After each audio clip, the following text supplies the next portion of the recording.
Go, we have a very interesting topic, to me at least, about in the Torah, we find many times kri and ktiv, that sometimes, just a second, we write in the Torah a word one way, but we read it differently. So why do we do such a thing? Let's start with our parasha. We have a lot of laws of real estate in our parasha. They tell about a real estate agent that he said to God, I want to prove to you how good and how committed I am to Torah. And they say that the most difficult test is the test of wealth. So please, if you can quadruple my sales this year, I want to prove to you, even though I'll be very wealthy, I will still serve you with all my heart. So we have a lot of real estate laws in the parasha of the week. And basically in Israel, it was almost impossible to sell something forever, with one exception. And we'll start with text number 1.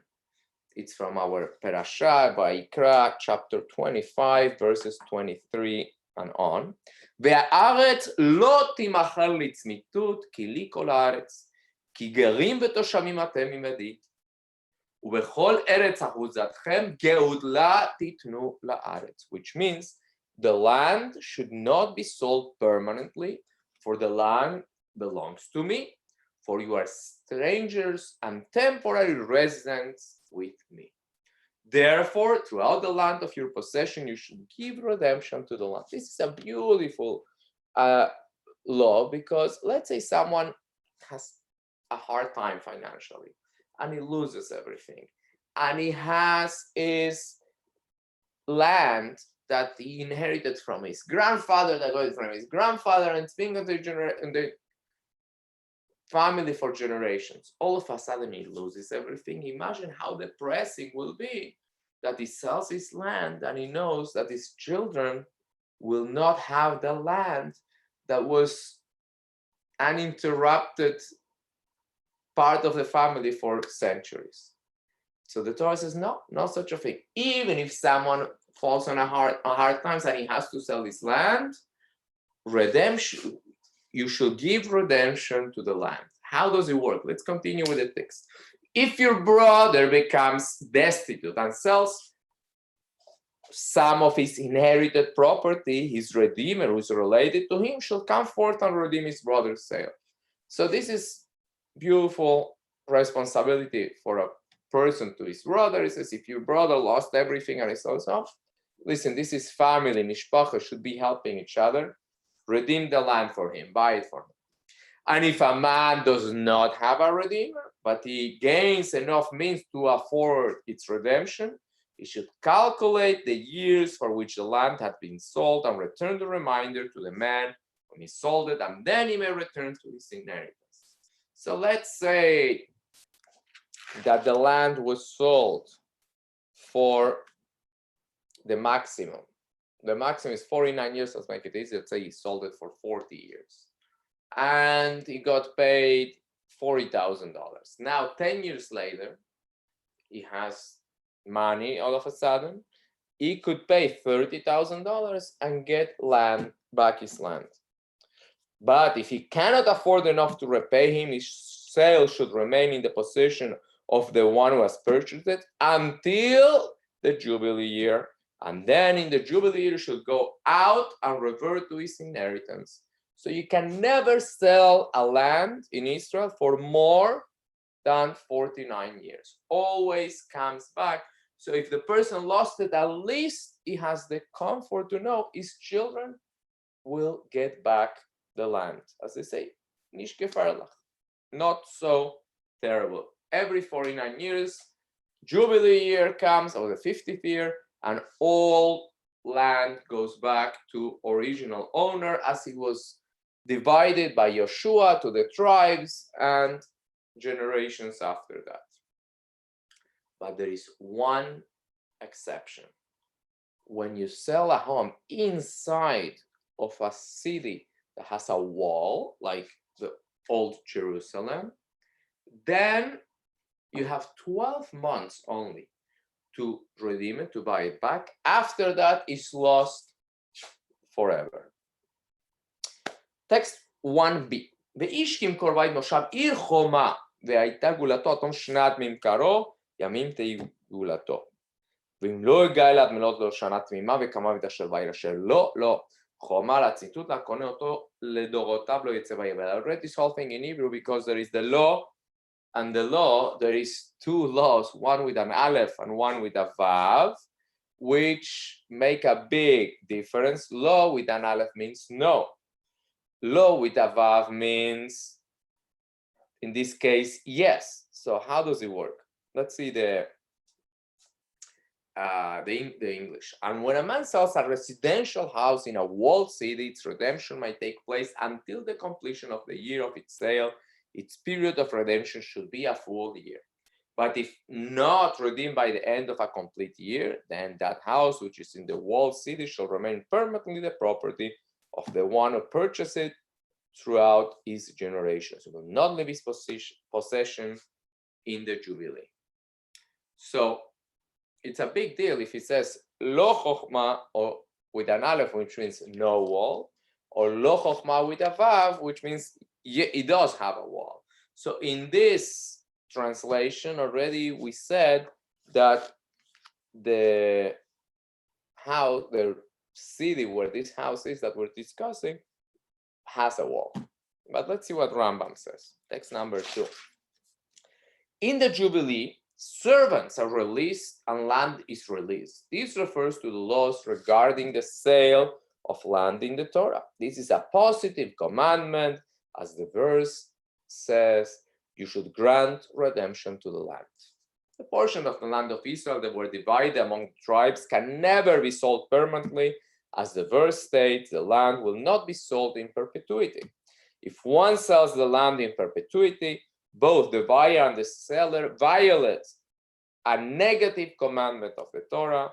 Their deeds are of no consequence, and the land reverts to its original owner in the Jubilee year. Nothing you can do can stop a land from going back to its owner at the Jubilee year. A person who sells a house in a city surrounded by a wall may redeem it throughout a 12-month period from the day he sold it, whenever he desires, even on the day he sold it. If 12 months passed and it is not redeemed, it is established as the property of the purchaser. When a person sells a house in a walled city and the Jubilee arrives within the first year after the sale, the house does not revert to its owner in the Jubilee. Instead, it remains in the possession of the purchaser until the seller decides to redeem it during the year after its sale. Otherwise, after that year is completed, it becomes established as the property of the purchaser. So if you buy a house in a walled city, as we say, it doesn't apply today, but we will learn that. But nevertheless, God willing, soon we'll all be going back to Jerusalem. In the first 12 months, don't invest too much. Don't put new floors, don't do too much, because if the owner any moment could come back, give the money, and get back his property. So you have to be careful. So these laws only apply to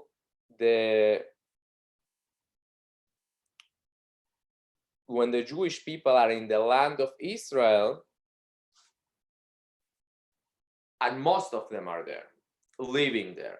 Since the exile of the 12 tribes, that law no longer applies, and we're waiting, God willing, to go back to Jerusalem very soon and apply these laws again. Now, the question is, why is this different? Why is the law regarding a house in a walled city different than all the others. So let's see text number 3. The notion that houses in a walled city could never be reclaimed after a year is intended to promote the appeal of the land of Israel to encourage the seller to quickly redeem it. So we treasure so much the land of Israel that we want people to redeem it as soon as possible. So that's why we give him that year. Now, the Chizkuni offers 2 more explanations. Text number 4 says as follows. Inasmuch as the city is walled, it is most likely that the earth of a walled city is usually not conducive for planting. Only regarding land upon which one's livelihood is dependent did God decree that it shall return by the Jubilee year so as not to remove one's source of income.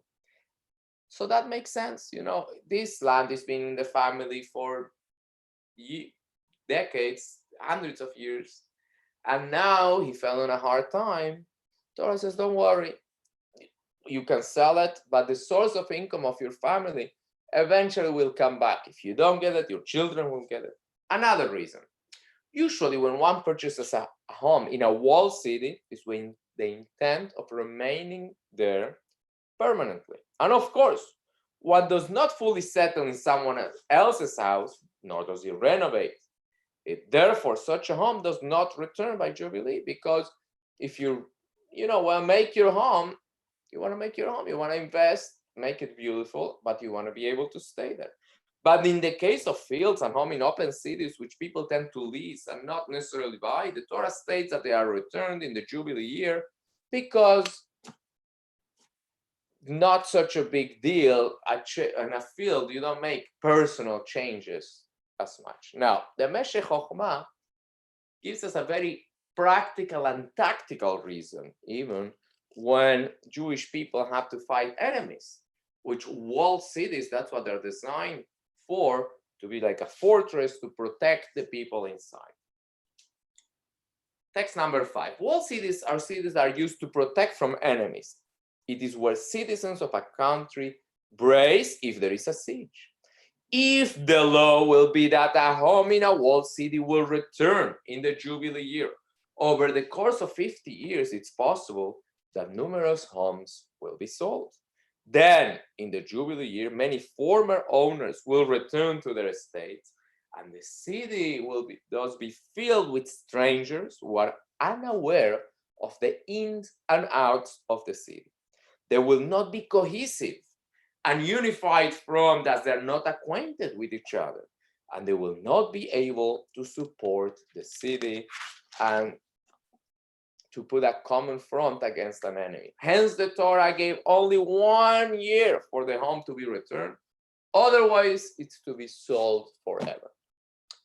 So the point to reflect here really is, can we really own anything? Is there anything that we are 100% secure in our lives that can say, this is mine? This is a story of a great Torah scholar that he was an advisor to the king, and as usual there's anti-Semites that were jealous of him, and they say, King, this Jew is a liar and it's cheating you. And said, no, I know him for years, he's always been proved to be loyal to me, but so much they put pressure on him that finally he said, okay, what do you suggest? How can I test his loyalty? Easy. Ask him, what is he worth? What does he have? How much money? He says, we'll see, he'll lie to you. So he did. He asked this rabbi what was his wealth, and he gave him a number. Now, the king got very upset because the number that the rabbi gave was about 10% from what he knew, because the king has means to investigate what was his real wealth. And it said, send him to prison. He's a cheat and a liar. But after his initial anger, he started analyzing and said, He's a smart guy. He knows I have the means to find out what is he worth. Why did he lie to me? The curiosity was getting the best of him, so he brought him from the cell and said, listen, why did you lie to me? And I said, no, I didn't lie to you. He says, yes, I found out your bank accounts and properties. I know how much you're worth. And you told me only 10% of this. I said, no. King, how much I'm worth now? Oh, right now, nothing, because I confiscated all your properties. I seized all your bank accounts. You have nothing. To what the rabbi says, you're wrong. I have exactly the amount that I told you. He says, well, where did you hide? You have a Swiss bank account. Where did you put your money? That I said, no, you don't understand. Any money that I have in the world, I don't have it. Because today I have it, and tomorrow, as it so happened right now, the king gets upset with me and takes everything away from me. You know what I gave you? The number I gave you is the tzedakah that I have.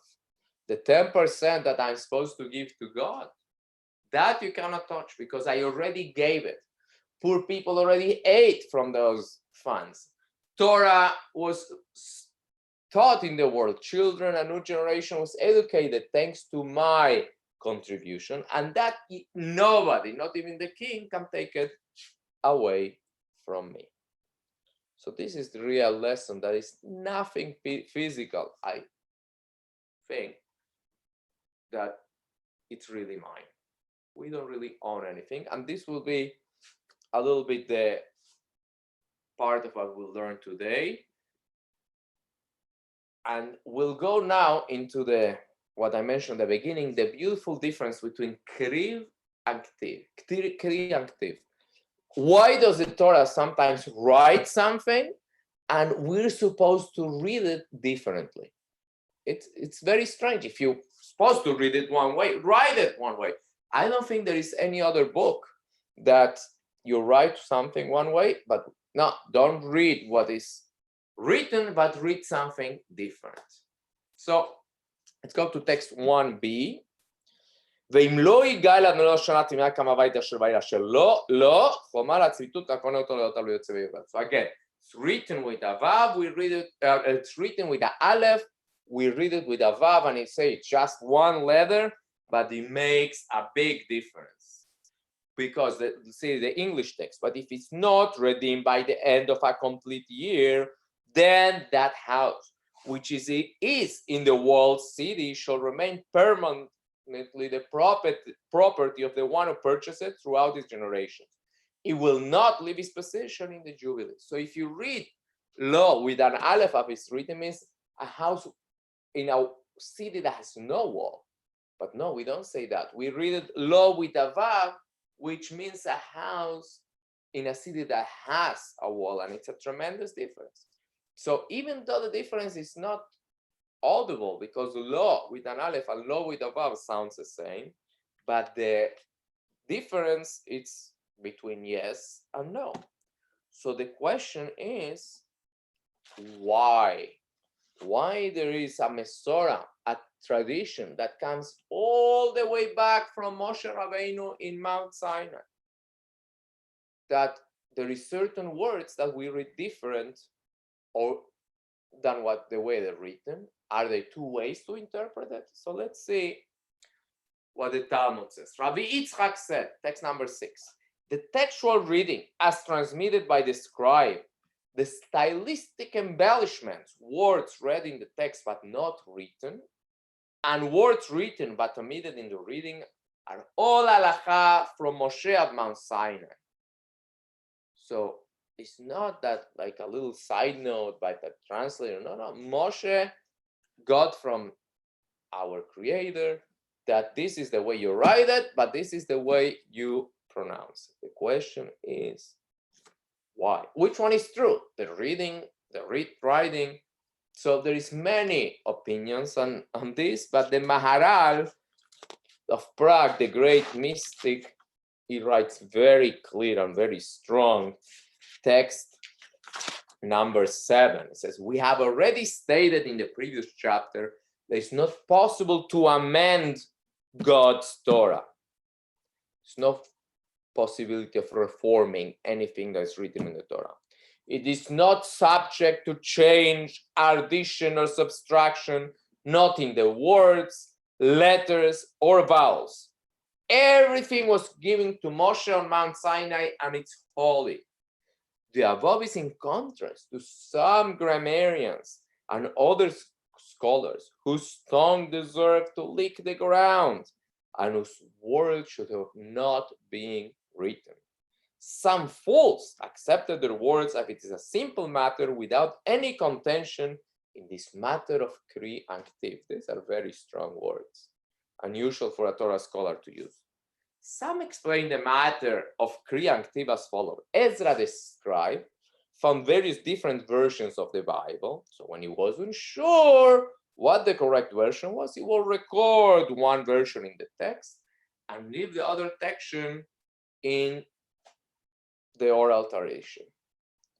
This is prima facie absurd, for it's the matter where really, because of uncertainty, it wouldn't be left to mechanisms of Kri and Ktiv, writing and reading.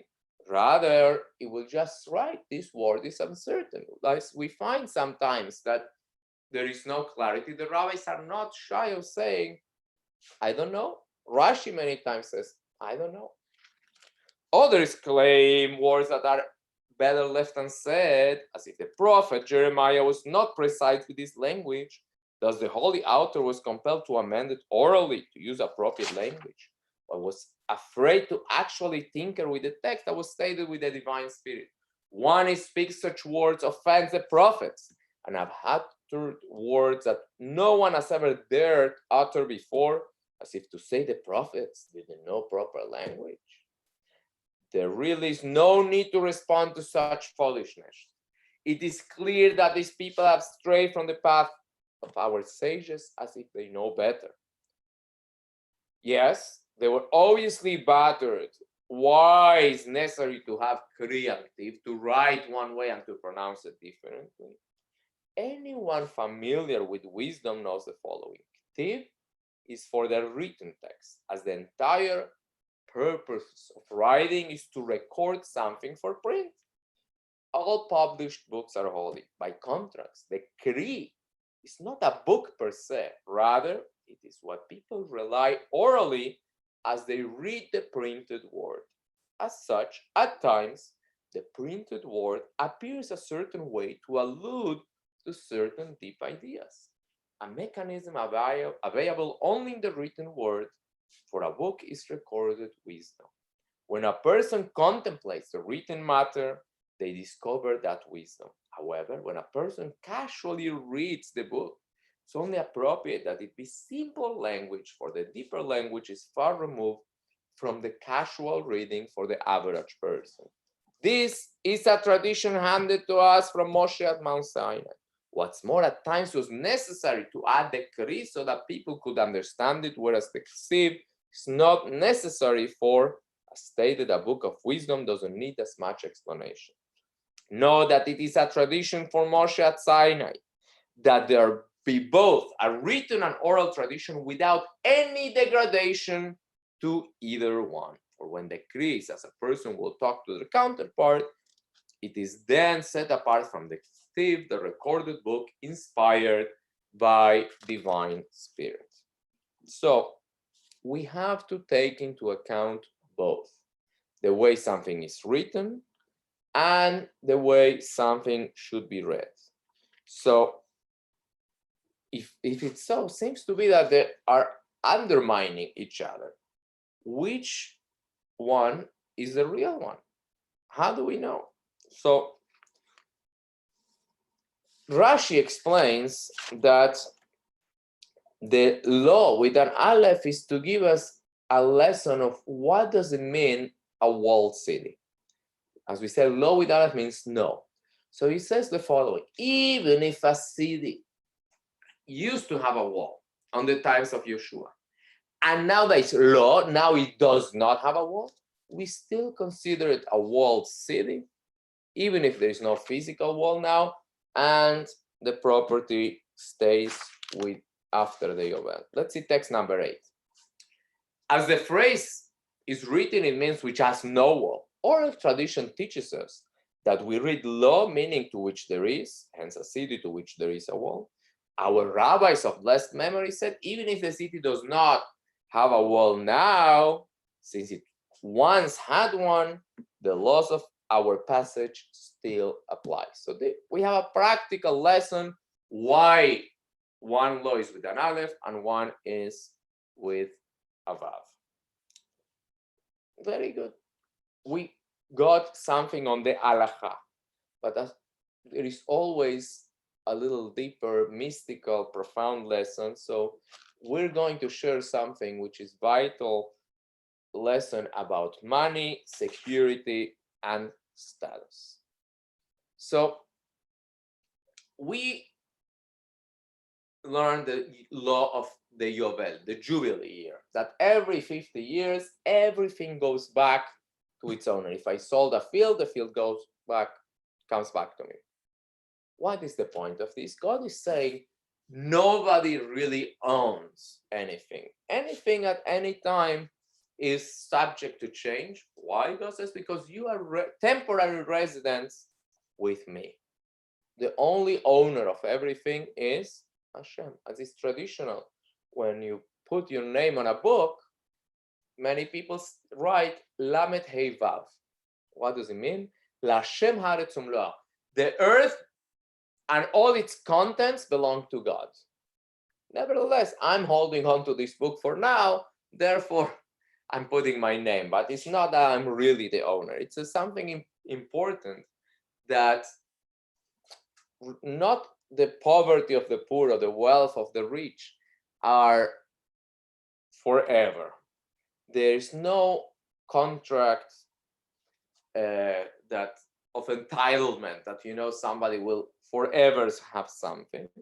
And this is designed to keep us humble, not to be arrogant or because of our temporary success.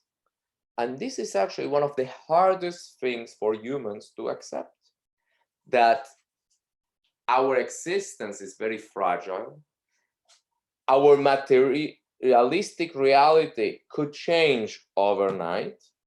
And every now and then, something like the pandemic that we are experiencing now reminds us how fragile everything that we take for granted is. As King Solomon said, text number 9, Hevel avalim amar kohelet, Hevel avalim akol hevel. Vanity of vanities, said Ecclesiastes, vanity of vanities, all its vanity.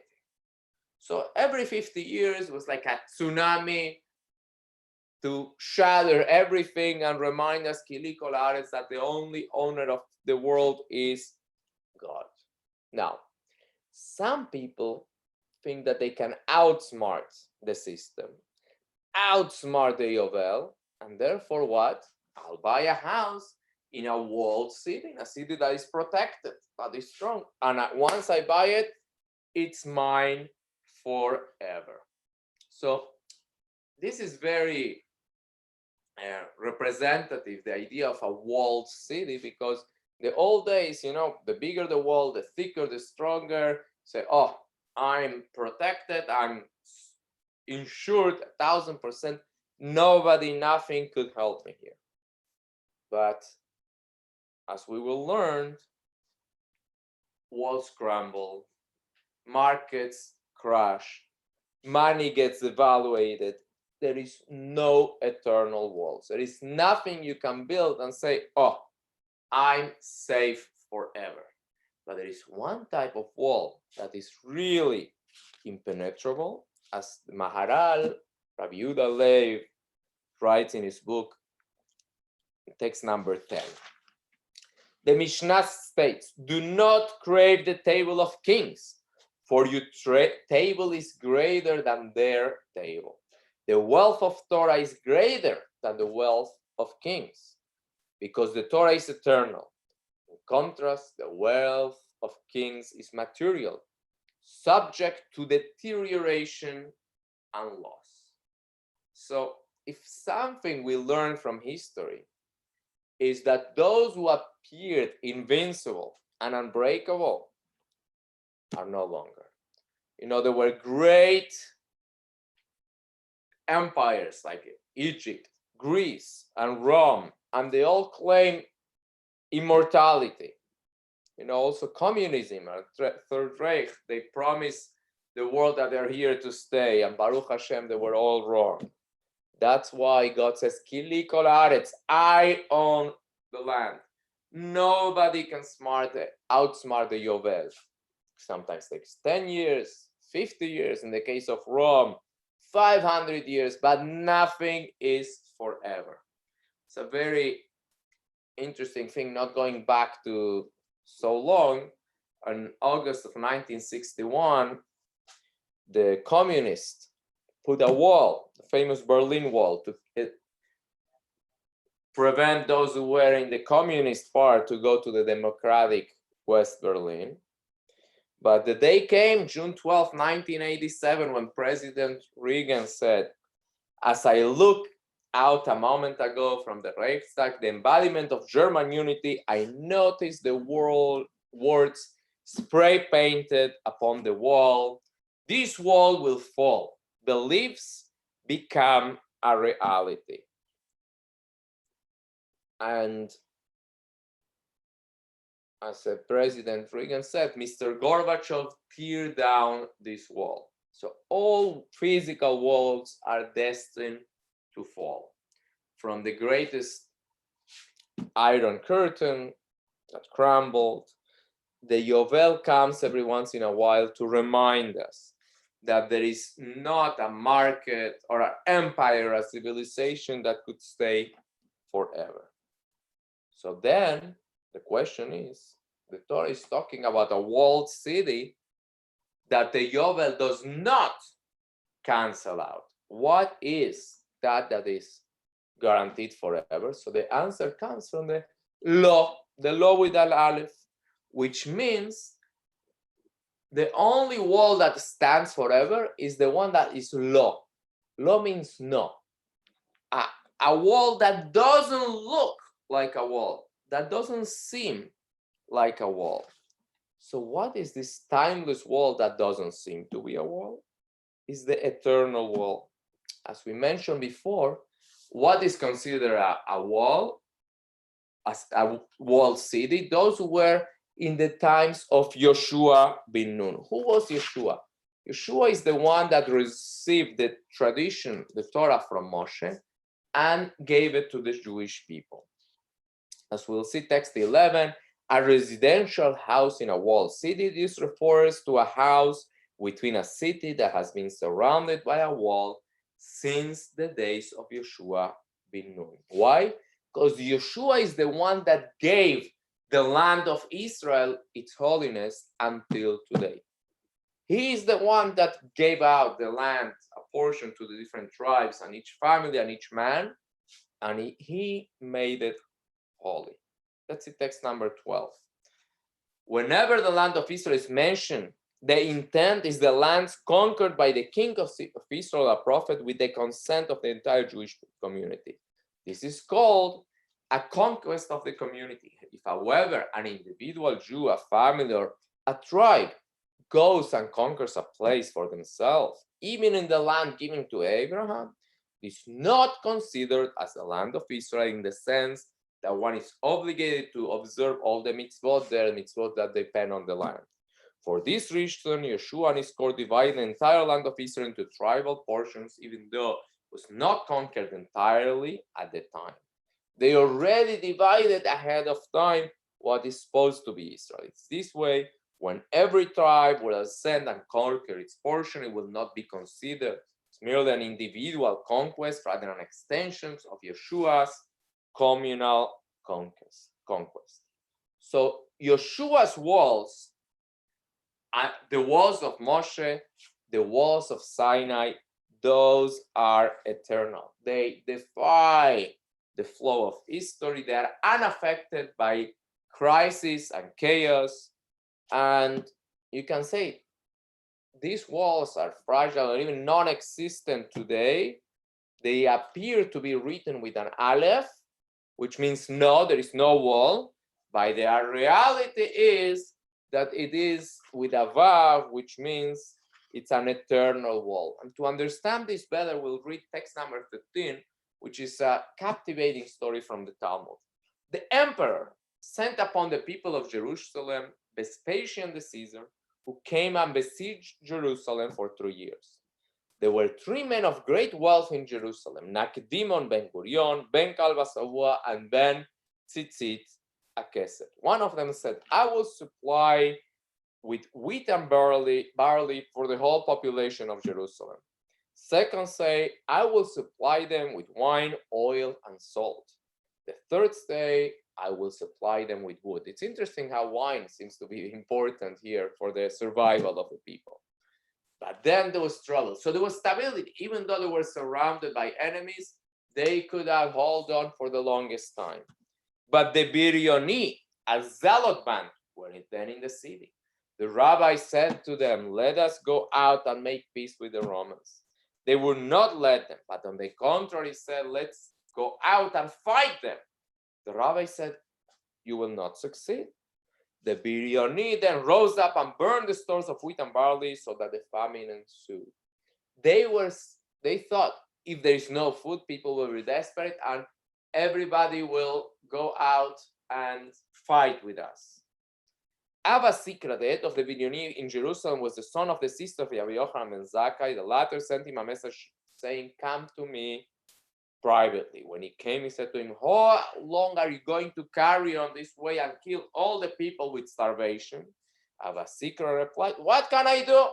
If I say a word to them, they will kill me. So he was part of this movement of Biryonim, but he could not say anything. Rabbi Yochanan said, devise some plan for me to escape. Perhaps I will be able to achieve some salvation, because the siege was both ways. The Romans were outside, but the Biryonim didn't let anybody go out because they were afraid that they will negotiate. They didn't want to negotiate with the Romans. They only wanted to fight. He said to him, pretend to be ill and let everyone come to inquire about you. Bring something evil smelling and put it by you so that they will say you are dead. Let your disciples then get under your bed, meaning carry your coffin, but no others. So they should not notice that you are still light, since they know that a living thing is lighter than a corpse. He did so, and Rabbi Eliezer went under the coffin from one side, Rabbi Yeshua from the other. When they reached the door, some men wanted to put a spear through the coffin to ascertain that was actually dead. Now, the reason they carried him out, because you can't bury someone in Jerusalem. He said to them, shall the Romans say they have pierced their own master? So they wanted to give him a push. Said to them, shall they say that they pushed their own master? Come on, this is Rabbi Yochanan, a holy scholar. Don't mistreat his body. So they opened a town gate for him and he got out. When Rabbi Yochanan ben Zakkai reached the Romans, he said to him, peace upon you, O king, unto you, O king. So Vespasian got very upset. He says, hey, why are you calling me king? The Caesar is in Rome. If they hear that I'm accepting you calling me king or Caesar, they'll kill me. So he said, I have to kill you first. And at that time, while he was saying this word, a messenger came and he said, Emperor Nero died and the Senate elected Vespasian as the next leader. So right away he realized that this Rabbi Yochanan was someone special. He said, how did you know before me? He says, listen, when I look at a person, I don't just see skin, I see their spiritual makeup. And I saw that you had the spiritual makeup of a king. You were already crowned. You were not aware, but you were a king. So Vespasian said, I am now going and will send someone to take my place. You can, however, make a request of me and I will grant it. So what did Rabbi Yochanan ask for? Give me Yavne and its sages, spare the progeny of Rabban Gamliel, and give me physicians to heal Rabbi Tzadok. So this was the year 68 of the Common Era. Rome was at the peak of its strength. On the other hand, Jerusalem was really desperate. Rabbi Yochanan was the greatest Jewish leader of that generation, but he was even defeated in a sense that he could not control his people because of this biryonim, this violent group of people that what they wanted really almost was collective suicide. So Rabbi Yochanan could have asked to do anything, and he asked for Yavne and its sages. What happened next? Jerusalem was burned down, the temple destroyed, and the Jewish people were decimated. But he kept his word and he saved Yavne. So many people criticized him and said, hey, you should have asked for Jerusalem. You should have asked for the temple. You should have asked, that you just make a U-turn and leave us alone. So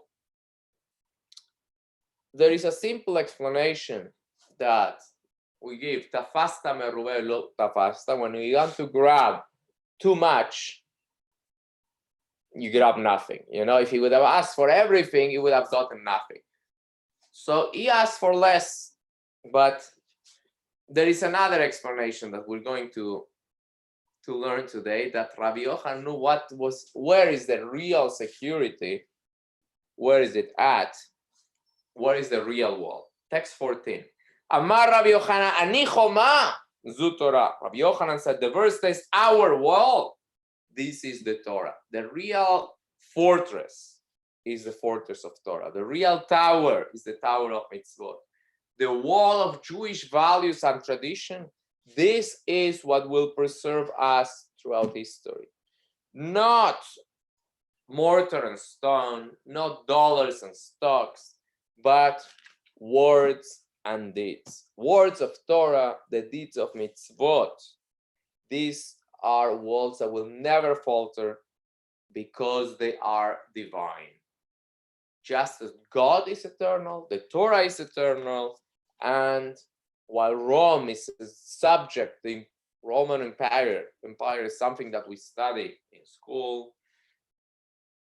Rome had their eyes on the physical walls of Jerusalem. And the rabbi had these walls in the spiritual walls that protect the Jewish people. A page of Torah is much more powerful than the Roman army, because the page of Torah is wisdom forever, and this is the only value that outlives the Jubilee year, because Yavne is responsible for the city that was spared with the sages, is responsible for the survival of Judaism, and Judaism today, almost 2,000 years later, is as strong as ever. As the text number 15 says, the Jewish people have an ironclad tradition that the mitzvot of the Torah are, as the prophet said, eternal. This is a clear tradition without any room or need for error or need for explanation. When I searched through the writings, I found proof for this. First, regarding many mitzvot, the Torah states an eternal covenant for all generations. The Torah itself states the Torah is an inheritance that Moshe commanded us. What's more, our nation is only a nation by virtue of her Torah. Inasmuch as God promised that the nation will endure forever, like the heavens and earth, one is compelled to say that the Torah will endure forever, like the heavens and earth. Emphasis added. So,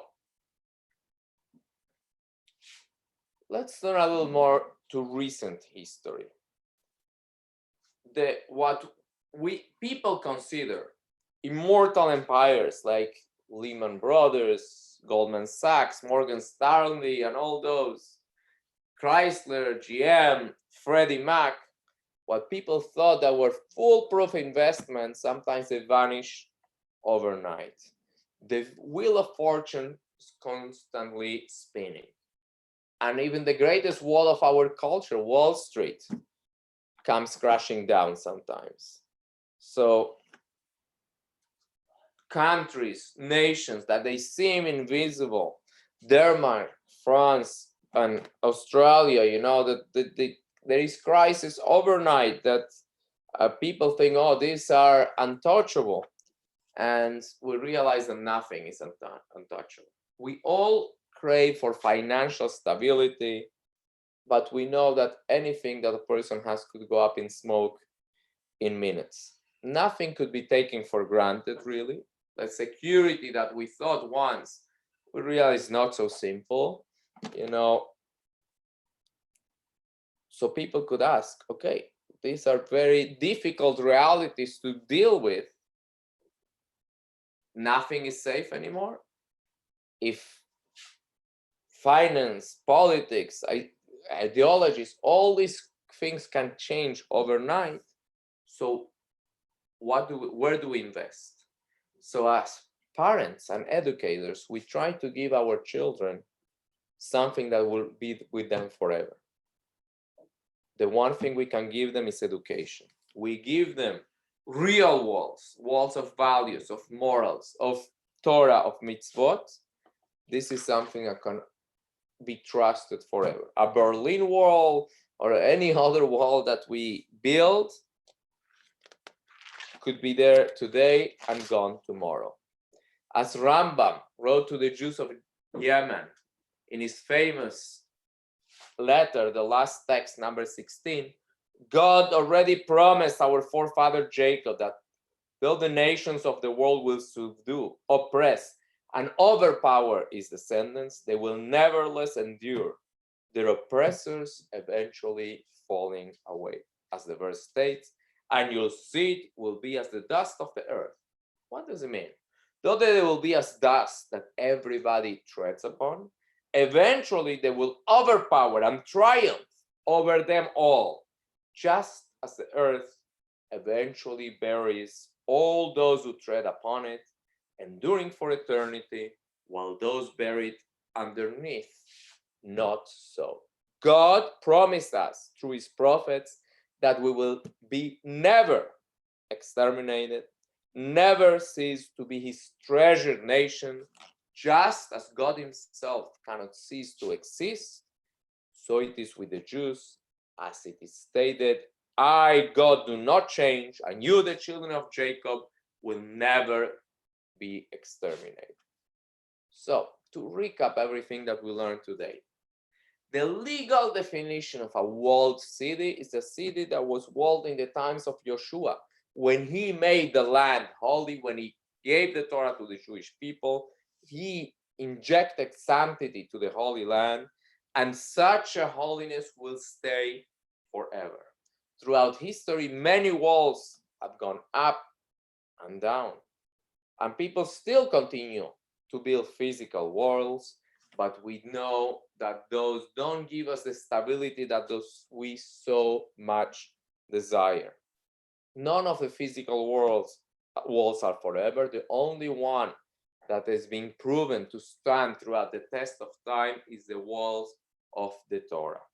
And in reality, it's not a wall at all. That's why the law is with the Aleph first. There is no wall.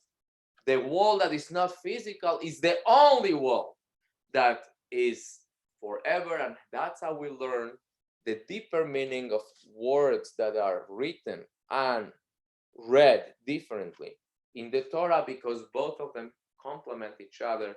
The only wall that is worth building is one that is not physical, that you cannot see it, but we can give our children that safety, security that comes from having values, mitzvot, going in the light of the Torah all days of their lives.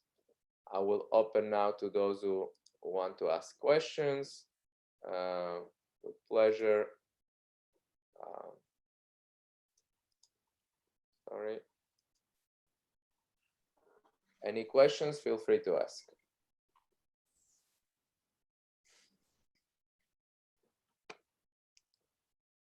We all good? We are. Okay, it's nice to see you, Andrew. You. All good in the farm? Oh, fabulous. Just a little bit overwhelmed with lots of